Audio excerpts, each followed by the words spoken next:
Welcome to electrical wings. मैं हूं आपका दोस्त हरेश और आज हम सीखने वाले हैं अर्थिंग ग्रिड के बारे में। अर्थिंग के रिलेटेड ये 4th सेशन है।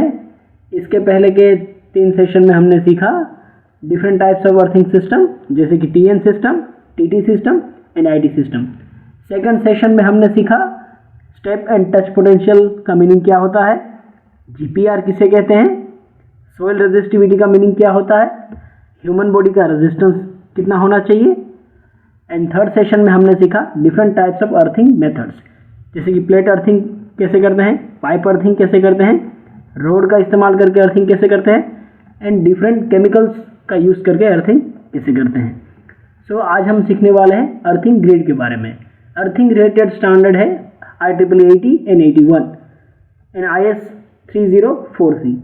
प्रीवियस वीडियो अगर आपने नहीं देखे हैं देन आप जाके रिफ़र कर सकते हैं, उसका लिंक आपको टॉप राइट कॉर्नर पे मिल रहा होगा। सो दोस्तों लेट्स बिगिन। सो ये फिगर आप देख रहे हैं, ये फिगर जो है ये सबस्टेशन का लेआउट है। सो इसमें आप देख रहे हैं ये आपका पावर ट्रांसफार्मर है, ये उसका कंट्रोल सर्किट का क्यूबिकल है, ये आपका कंट्रोल रूम है। एंड सो ये आपका सबस्टेशन के अंदर इतनी चीज़ें अवेलेबल है।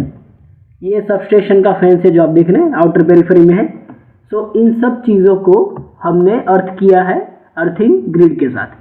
सो यहाँ पे आप फिगर में देख सकते हैं ये अर्थिंग ग्रिड है जो कि सबस्टेशन के नीचे हमने लगाया हुआ है, मतलब कि इंस्टॉल किया हुआ है, राइट। सो ये जो अर्थिंग ग्रिड है उसके अंदर आप देख सकते हैं horizontal conductors as well as उसको परपेंडिकुलर वर्टिकल कंडक्टर्स भी लगे हुए हैं। सो ये आपका अर्थिंग मेश हो गया, अर्थिंग ग्रिड हो गया। इसके अंदर हमने एडिशनली वर्टिकल ग्राउंड रोड्स भी लगाए हुए हैं, ये आप फिगर में देख सकते हैं। और वर्टिकल ग्राउंड का जो अर्थिंग किया गया है उसमें केमिकल कंपोजिशन यूज़ किया गया है अर्थ की कंडक्टिविटी को बढ़ाने के लिए। सो यहाँ पे आप देख सकते हैं ये जॉइंट है। सो जहाँ पे भी हॉरिजॉन्टल एंड वर्टिकल कंडक्टर्स जहाँ पे भी क्रॉस होते हैं वहाँ क्रॉस जंक्शन पे एक्सोथर्मिकली उसको वेल्ड किया जाता है, जो कि उसके कॉन्टैक्ट एरिया को बढ़ाता है एंड कंडक्टिविटी को इम्प्रूव करता है। सो ये अर्थिंग ग्रिड का लेआउट हो गया, ये आपका सबस्टेशन का लेआउट है। इसके अंदर जो ग्रेवल्स लगे हुए हैं वो 450 mm यानी कि 0.45 मीटर का उसका हाइट रहेगा। सो ये आपका अर्थिंग ग्रिड हो गया। नेक्स्ट हम देखने वाले हैं कि अर्थिंग ग्रिड अगर आपको डिज़ाइन करना है देन उसके लिए ये फ्लो चार्ट है जिसको मैं IEEE 80 में से लिया है। अर्थ ग्रिड डिज़ाइन करने के लिए डिफरेंट स्टेप्स जो हैं वो फॉलो करने पड़ते हैं। सो स्टेप 1 है वो है फील्ड डेटा। सो ग्रिड को डिज़ाइन करने के लिए हमें कुछ डेटा की ज़रूरत होती है, जैसे कि हमें अर्थिंग ग्रिड का साइज़ कितना रखना है, अर्थिंग ग्रिड हमें जहाँ पे लगाना है इंस्टॉल करना है उसका जियोग्राफिकल एरिया कैसा है, अर्थिंग ग्रिड जो हम लगाएंगे सोइल पे, सो सोइल का रेजिस्टिविटी कितना है, वो सोइल यूनिफॉर्म रेजिस्टिविटी की है या फिर मल्टी लेयर सोइल है। ओके, सो ये सारे डेटा हमको फील्ड में से अवेलेबल होने चाहिए। स्टेप 2 क्या है, कंडक्टर साइज। कंडक्टर साइज हम कैसे कैलकुलेट करेंगे, सो हमारे सिस्टम का मैक्सिमम फॉल्ट करंट जो रहेगा उसके ऊपर डिपेंड करता है अपना current size, conductor size. So and हमको चाहिए कि जो फॉल्ट कंडीशन है वो कितने मिनिमम टाइम में वो क्लियर हो रहा है। So fault clearing time as well as maximum fault current of this system is required to calculate the conductor size. Third step है कि टच एंड स्टेप क्राइटेरिया है वो कितना है। सो आप जो भी touch and step potential calculate कर रहे हैं उसका वैल्यू जो है वो tolerable touch and step potential से नीचे आना चाहिए, विद इन लिमिट्स आना चाहिए, तभी आपका अर्थिंग ग्रिड का क्राइटेरिया फुलफिल होगा। 4th स्टेज में हम क्या करते हैं, इनिशियली जो है हम कैलकुलेट करते हैं कि हॉरिजॉन्टल एंड वर्टिकल कंडक्टर्स जो हम यूज़ कर रहे हैं उसका लेंथ कितना है, कंडक्टर के बीच का स्पेस कितना रहेगा, सोइल का जो लेयर है उसका हाइट कितना रहेगा, ये सारी चीज़ें जो हैं हम कैलकुलेट करते हैं। 5th स्टेज में हम क्या करते हैं कि कंडक्टर जो है हम यूज़ करने वाले हैं उसका रेजिस्टेंस कितना है एंड टोटल कंडक्टर्स यूज़ करेंगे उसका रेजिस्टिविटी यानी कि उसका रेजिस्टेंस कितना रहेगा। ओके, सो ये हो गया आपका स्टेप 5। सिक्स्थ स्टेज में हम कैलकुलेट करेंगे कि मैक्सिमम फॉल्ट करंट कितना रहेगा आपके सिस्टम का। सो उसको हमें कैलकुलेट करना है, एज वेल एज उसका मैक्सिमम फॉल्ट क्लियरिंग टाइम कितना रहेगा। उसके बाद हम क्या करेंगे कि मैक्सिमम फॉल्ट करंट हमने कैलकुलेट किया, as well as maximum grid का जो रेजिस्टेंस है वो कैलकुलेट किया। सो इन दोनों का मल्टीप्लिकेशन करने के बाद जो आपको वोल्टेज मिलेगा वो voltage with in step and touch voltage का जो क्राइटेरिया है उसमें वो फिट होना चाहिए। ओके, सो अगर आपने वोल्टेज कैलकुलेट किया है, अगर वो voltage step and touch voltage का जो क्राइटेरिया है उसके अंदर फिट होता है, देन आपका अर्थिंग ग्रिड का सिस्टम का डिज़ाइन यहाँ पे कंप्लीट होता है। अगर वो वोल्टेज जो है वो स्टेप एंड टच पोटेंशियल का क्राइटेरिया फुलफिल नहीं कर पाता है, देन आपको जो है उसके अंदर मॉडिफिकेशन करना पड़ेगा। जैसे कि अर्थिंग रेजिस्टेंस का वैल्यू हमें और डाउन करना है, सो आपको ज़्यादा वर्टिकल ग्राउंड रोड्स का इस्तेमाल करना पड़ेगा, या आपको ज़्यादा मेश कंडक्टर्स यूज़ करने पड़ेंगे। ज़्यादा से ज़्यादा आपको हॉरिजॉन्टल एंड वर्टिकल कंडक्टर का इस्तेमाल करना पड़ेगा। सो इन चीज़ों को हम कैलकुलेट करेंगे और इन चीज़ों को हम प्रैक्टिकली देखेंगे जब हम ईटेप में डिज़ाइन सीखेंगे अर्थिंग ग्रिड का तब। सो आज के लिए हम सीखेंगे कि कौन से स्टेप्स रिक्वायर्ड हैं अर्थिंग ग्रिड डिज़ाइन के लिए। ये है नेक्स्ट है अर्थिंग ग्रिड। तो यहाँ पे जो आप फिगर में देख रहे हैं ये आपका टिपिकल अर्थिंग ग्रिड का डिज़ाइन है कोई भी सबस्टेशन का। सो ये जो आप फिगर में देख रहे हैं, ये जो आपको वर्टिकल लाइन दिख रहा है जो कि सभी के साथ कनेक्टेड है इक्विपमेंट के साथ, सो ये आपका अर्थिंग स्ट्रिप है। एंड ये जो आपका सर्कुलर पार्ट दिख रहा है रिंग टाइप, ये आपका वर्टिकली पेनिट्रेटेड इलेक्ट्रोड है जिसको हमने अर्थ के अंदर पेनिट्रेट किया है। सो अर्थिंग स्ट्रिप जो है ये आपका पावर ट्रांसफार्मर है, उसके बाद आपका लाइटनिंग अरेस्टर है, सर्किट ब्रेकर है, नेक्स्ट करंट ट्रांसफार्मर है, आइसोलेटर है। सो ये आपके सारे इक्विपमेंट के साथ आपका अर्थिंग स्ट्रिप कनेक्टेड है। एंड अर्थिंग स्ट्रिप जो है उसका आउटर पेरीफेरी में सारे वर्टिकल इलेक्ट्रोड्स कनेक्टेड है। सो ये आपका हो गया अर्थिंग ग्रिड का डिज़ाइन। एंड सबस्टेशन के पेरीफेरी में जो फेंस रहेगा वो फेंस को भी हमें ग्राउंड करना है क्योंकि वहाँ पे भी खतरा रहता है शॉक लगने का। सो हमें क्या करना है, सबस्टेशन के सराउंडिंग में जो फेंस लगा है उसको भी अर्थिंग ग्रिड के साथ कनेक्ट करना है, उसको भी जीरो पोटेंशियल पे रखना है।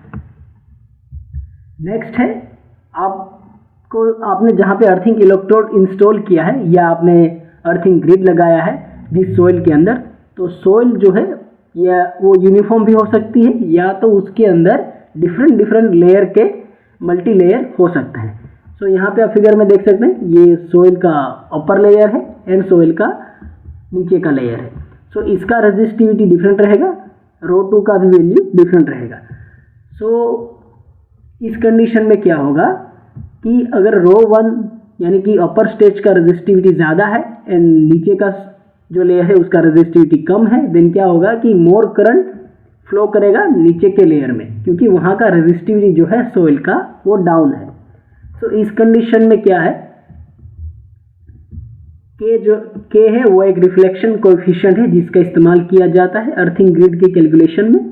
तो उसको हम डिटेल में देखेंगे जब हम ईटेप में कैलकुलेशन करेंगे तब। यहाँ पे सिर्फ हम समझ लेते हैं। सो के पॉजिटिव आपको कब मिलेगा, जबकि Q2 का रेजिस्टिविटी हायर है कंपेयर टू Q1। तो उस कंडीशन में आपको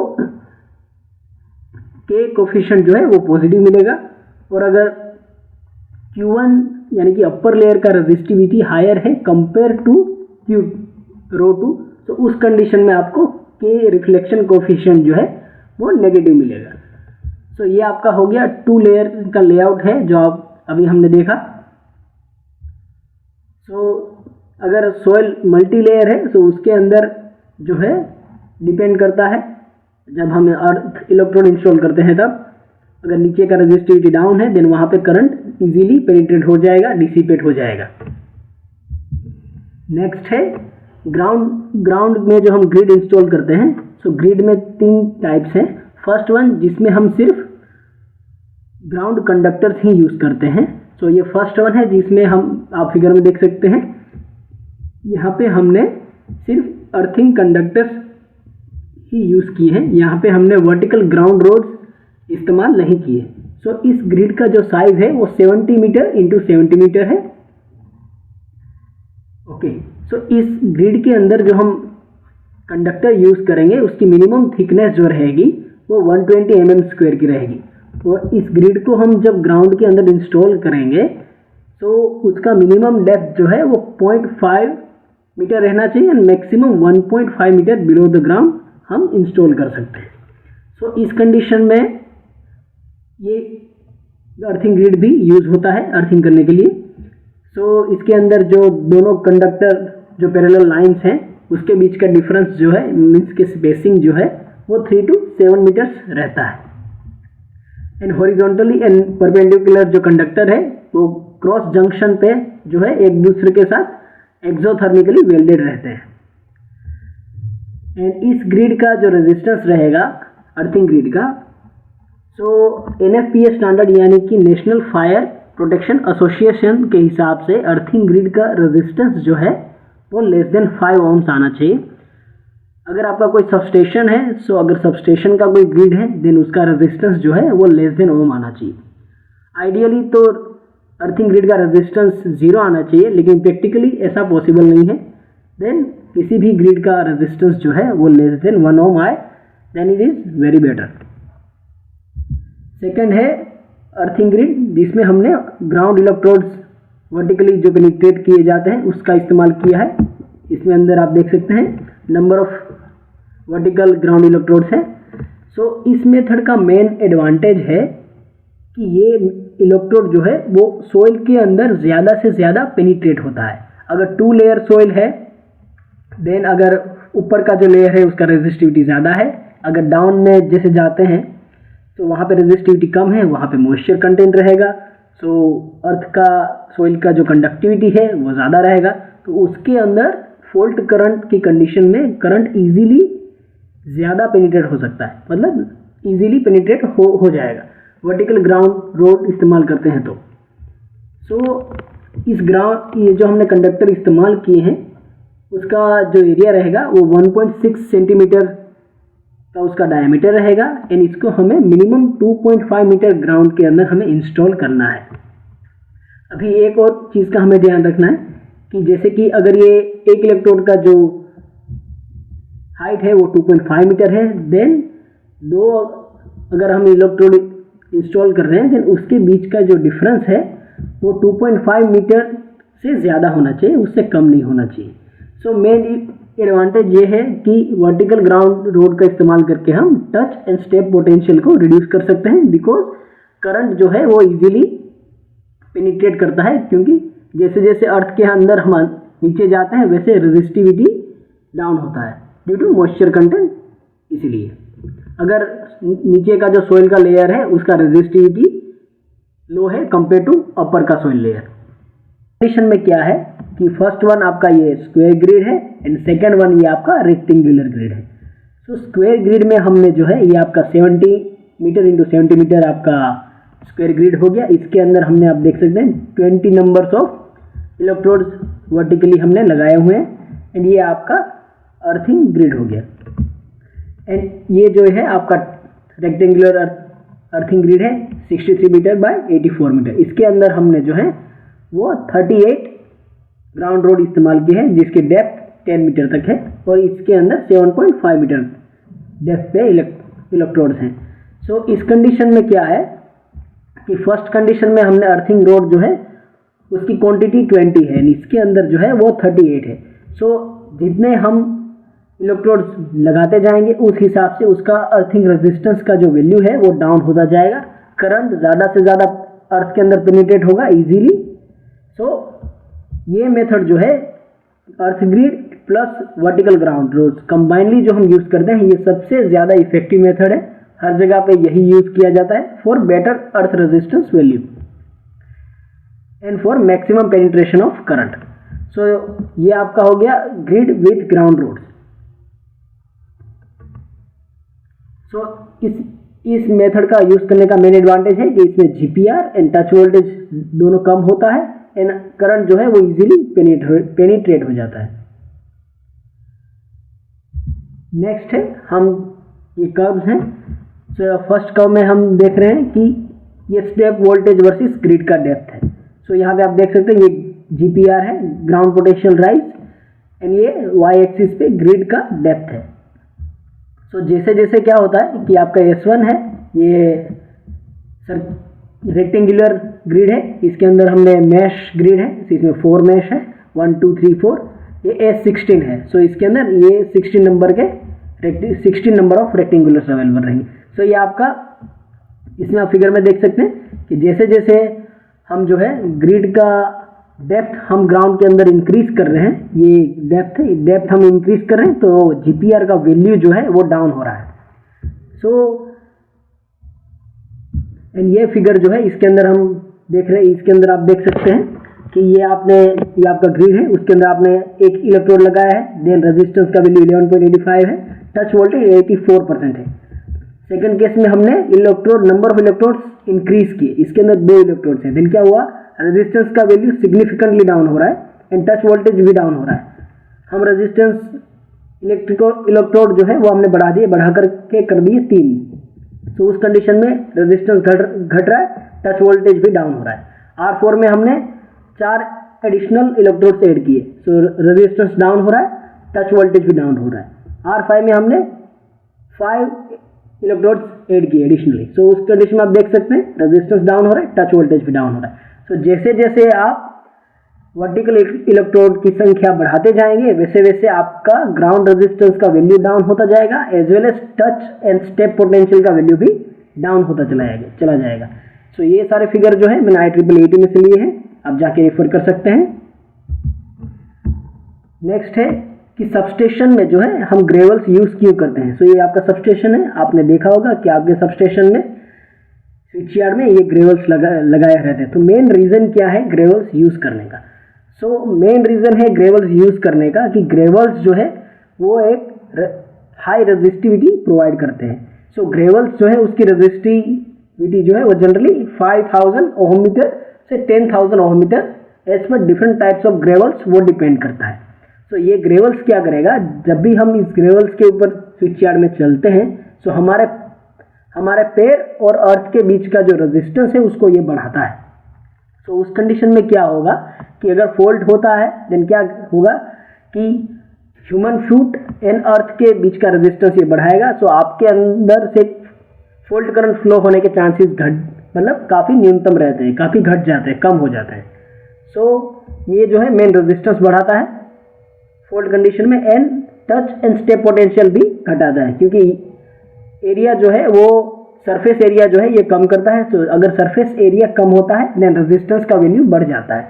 सो उस कंडीशन में ये आपका step and touch potential down करता है, फॉल्ट कंडीशन में आपका जो है रेजिस्टेंस बढ़ाता है आप ह्यूमन फुट एंड अर्थ के बीच में। थर्ड वन है ग्रेवल्स लगाने से फायदा क्या होता है कि स्विच यार्ड में वेजिटेशन जो है इसको ये कंट्रोल करता है।